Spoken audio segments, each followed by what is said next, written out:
Hello everyone and welcome to another What's for Dinner on WW. In this video, I'm going to be showing you what we had for dinner on WW this week, as well as giving you my points for all of these meals. This week was all about breakfast for dinner, I should say. So the whole week was breakfast meals that we had for dinner. I don't know about you guys, but I love breakfast for dinner, so I thought it'd be fun to do a full week of that. As always, I will have the full list of instructions, ingredients, and links to my recipe builder where you can click on that link to see what your personal points will be for these meals. So definitely check out the description box below for all of that info. But let's jump in and see what we had for breakfast for dinner this week. First up is triple berry banana bread baked oatmeal. We love our oatmeal in this house. And this is just a really easy way to do baked oatmeal. It's a simple recipe. I do different flavors of baked oatmeal, but this is just an easy go-to.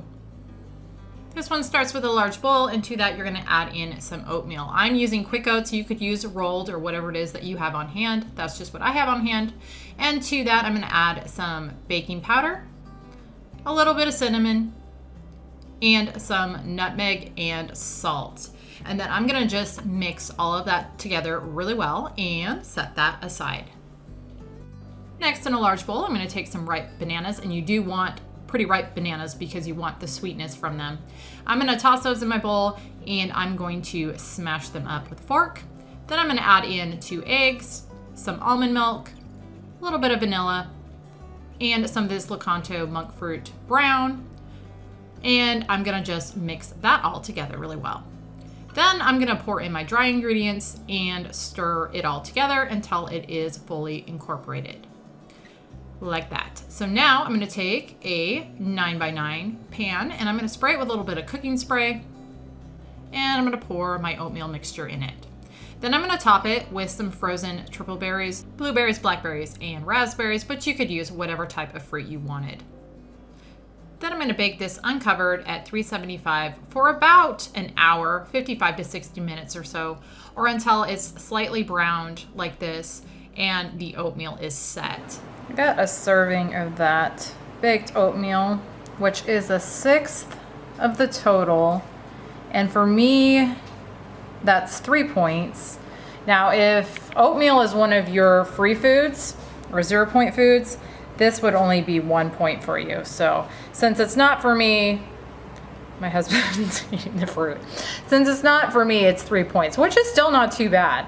Along with that, as my husband is eating here, or what he's eating here, got some pineapple, fresh pineapple and fresh mango for a little bit of a side. But another good side with this would be like eggs or something like that. But we're just gonna have fruit with ours.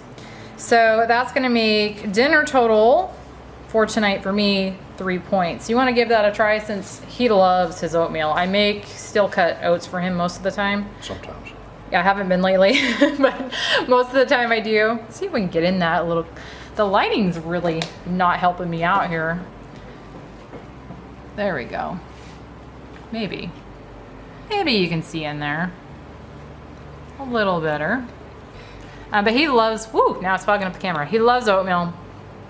So I'll have him tell you what he thinks of it. Since you're the big oatmeal eater. Now the light is bright in your face. I can't win.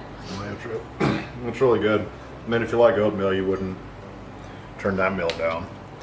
I don't even know what to say. It's good? Mm-hmm. How's it? Well, here's the question. You eat steel cut, just kind of plain steel cut oats with berries or fruit or something on it most of the time, right?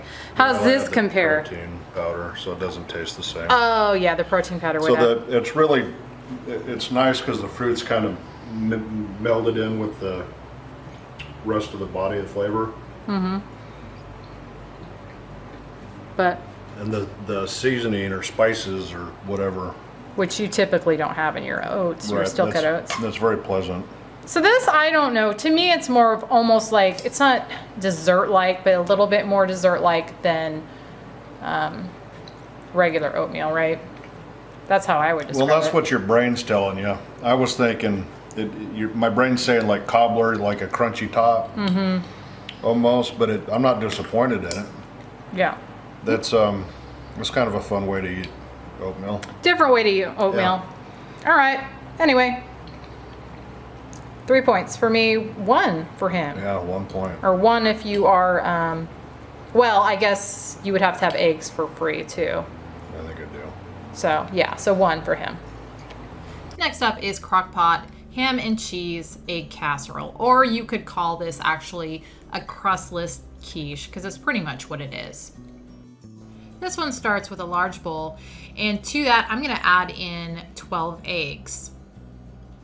Once I've got those in there, I'm going to add in some almond milk, some freshly ground black pepper, and this is to taste. You could add as much or little as you want, a little bit of salt, and then some granulated garlic. Then I'm going to just whisk all of this together really well. Next up, I'm going to add in some chopped tomato, chopped green bell pepper, red onion, and fresh parsley. Then I'm going to add in some chopped Canadian bacon. This stuff right here, I get this at Sam's Club, and I just use that whole package. Next up is some Mexican style shredded cheese, low fat, that stuff right there. And then I'm going to just fold all of that together until it is all incorporated like this. And then over in my crock pot that I've got lined with a liner, I'm going to spray that liner with a little bit of cooking spray. And then I'm going to just pour my egg mixture in there and kind of give it a little bit of a stir. And then I'm going to put the lid on it and cook this on low for 4 to 5 hours or until those eggs are set like this. And here is a serving of that. That is 1/6 of the total. And for me, that is 5 points. I went ahead and topped mine with a little bit of fresh salsa. This stuff right here, the Member's Mark fresh cilantro salsa. I get that at Sam's Club. Really like that a lot. That is 0 points, so that's not going to add anything to it. So the egg casserole or quiche is 5 points. And then along with it, we also had some fresh fruit, just some mango, strawberries, and grapes. Those are 0 points, which makes my dinner total for tonight 5 points. The last thing we had for dinner this week was pumpkin spice sheet pan pancakes. I'm pretty much all about the fall flavors right now, pumpkin and apple, and so I wanted to do a pumpkin pancake. Now these I basically based off of a recipe that I already have and already have a video up for. I'll link that one up above and down below. Those are for actual just individual pancakes, and they are a from scratch recipe, whereas this one I did it with a pancake mix to kind of cut some corners, and they still turned out really good. These start with a medium-sized bowl and some of this protein pancake and waffle mix. This Aunt Maple's brand, I get it at Aldi, but you could also use the name brand, which is the Kodiak, or whatever type of protein pancake mix you want. I'm using 2.5 cups of that pancake mix. And then next up, I'm gonna add in some of this pumpkin spice. I just make my own, which is what is in that little jar. So I put 2 teaspoons of that in there, and then I just mix this all together and set it aside. Then in a large bowl, I'm gonna add in 4 eggs, some non-fat plain Greek yogurt, a cup of pumpkin puree, and that's just plain pumpkin, not the pumpkin pie filling, 2 teaspoons vanilla extract, and then 6 tablespoons or a 1/4 cup and 2 tablespoons is what I did there of Lakanto brown sweetener, or whatever type of brown sugar substitute you want to use. Then I'm gonna just whisk this all together really well.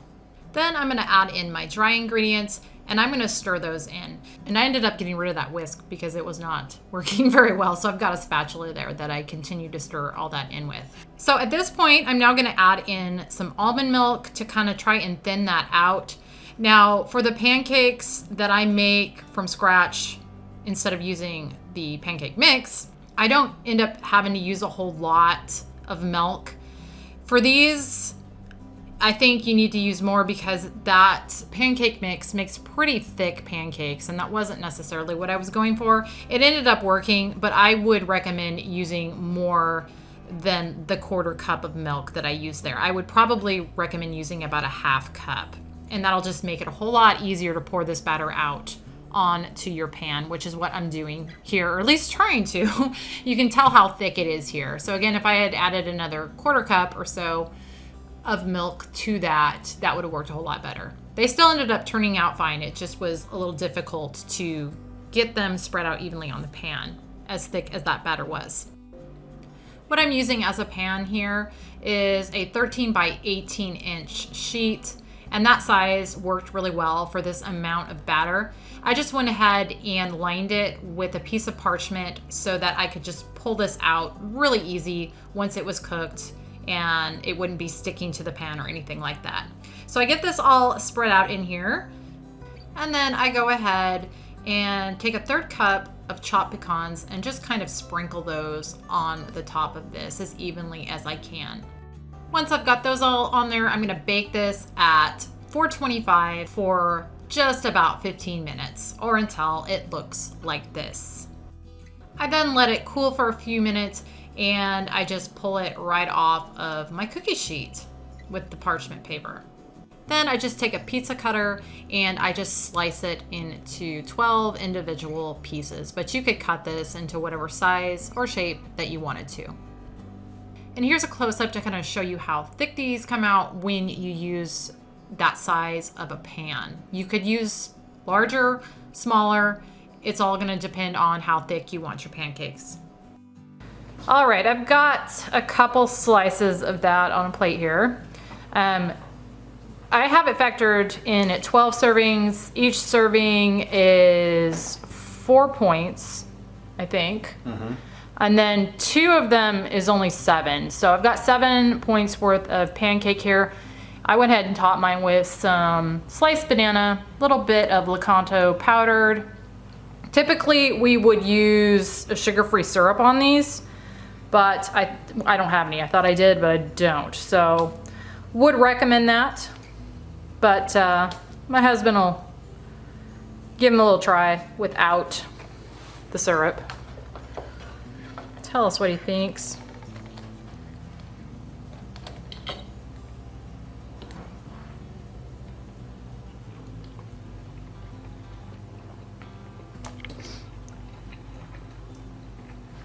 Thoughts?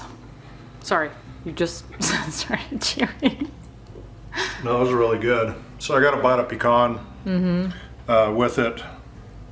I don't really know what to say. It tastes like kind of a pumpkin bread. Does that make sense?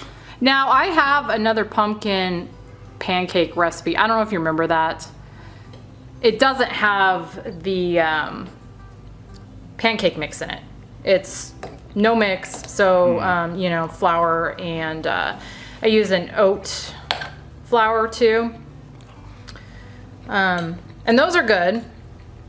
These are easier with the pancake mix. And I don't know, like I said, I don't know if you remember what the other ones tasted like.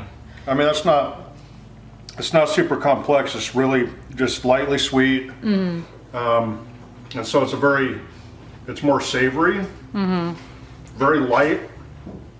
And when you get the banana or a little bit of the powdered sweetener on there, it just really pops. How do you like that powdered sweetener, by the way, It's compared good. to the other stuff that you've tried? Our poor dog. He's got to have surgery. Yeah, it's great. Okay. I'm a big fan. I'll link the other ones I do without pancake mix. Basically, what I did for these was I just took that recipe and subbed in the pancake mix instead of the flour and oatmeal. Gotta have the coffee with it. Oh yeah, our pumpkin coffee. Except it's dinner time, so not really. Gotta have the decaf. I ain't scared. You're not scared. All right, guys, that was pumpkin spice. Oh yeah, I've showed this before. Very, very good coffee. It's not really, there we go. Pumpkin pecan invader. And then there's our poor gimpy dog, poor baby. And that was everything we had for dinner this week on WW. I hope, as always, maybe this gave you guys some ideas. Thank you so much for watching, and I'll see you on the next one.